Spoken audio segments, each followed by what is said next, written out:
The #1 ghost type attacker has come to Pokemon Go 5-star raids this week, and in honor of that, here's all the lore that you need to know about Necrozma, and I'll try to do it in under 6 minutes. Let's go. Necrozma might look like another scary legendary Pokemon, but it's way deeper than that. It's not just evil. Necrozma is a broken Pokemon that lost its light. And once you understand that, everything about it starts to make sense.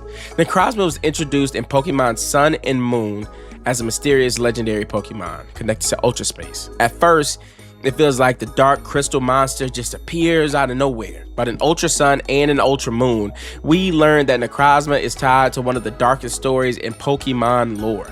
Long ago, Necrozma was known as the Blinding One. The name matters because Necrozma was not originally a creature of darkness. It was a creature of light.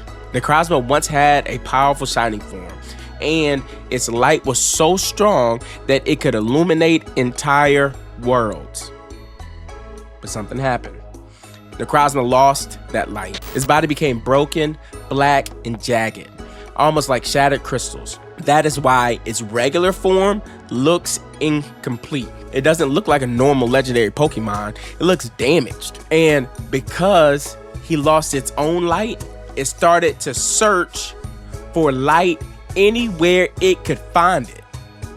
The scary part. Necrozma does not just want light. It needs light. Light is basically its energy source. And without it, Necrozma becomes unstable, desperate, violent. That's why it goes after Solgaleo and Lunala. Solgaleo is connected to the sun. Lunala is connected to the moon. But both of them are powerful sources of light and energy. So when Necrozma finds them, it doesn't just challenge them to a normal battle. It tries to take them over. Sorry. When Necrozma absorbs Solgaleo, it becomes Dusk Mane Necrozma. And when it absorbs Lunala, it becomes Wings Necrozma. And the creepy thing is, those forms are not just fusions like a friendship power-up. It's not Dragon Ball Z, Patara earrings. Necrozma is using them. It's draining their light and forcing their power into its own broken body. So that is why these forms look so intense. Solgaleo and Lunala still exist inside the fusion, but Necrozma is the one controlling the form. Dusk Mane looks like Solgaleo covered in Necrozma's black crystal armor. Dawn Wings looks like Lunala being corrupted and controlled by Necrozma's body.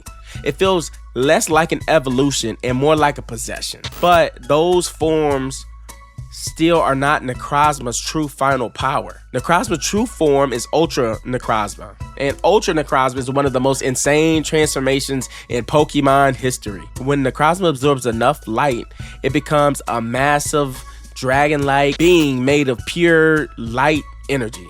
This is a version of Necrozma that shows what it probably used to be. A radiant, terrifying, god-like creature of light. Necrozma is connected to Ultra Megalopolis, just a city in space. Now, the people there once lived in a world filled with Necrozma's light, but when Necrozma lost its light, their world was plunged into darkness. Imagine living in a world where your sun disappeared. That's what happened. Ultra Megalopolis became a dark city, and the people there had to survive without the light Necrozma used to give it. So Necrozma is not just dangerous because it attacks Pokemon. Necrozma is dangerous because its pain affects entire worlds. When Necrozma is broken, civilizations suffer. That makes them different than any other legendary Pokemon. Some legendaries represent nature. Some represent time, space, oceans, land, or even death. Necrozma represents something a lot different.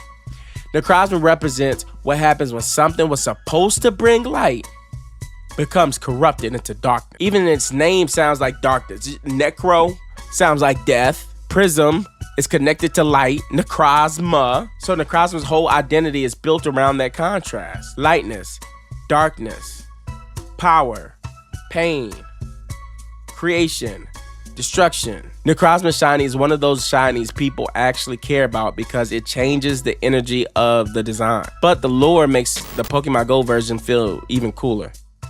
Because when you catch Necrozma, you're not just catching a random legendary. You're catching a broken being from another world that once gave light to entire civilizations. So this week, when you catch him, remember, you're not just catching a dark monster. You're catching the blinding one. A Pokemon that used to shine so bright, it would light up the world. A Pokemon that's lost all of its power. A Pokemon that's not just evil. A Pokemon that is broken. Now you let me know, which Pokemon lore should we cover next? Until next time, peace.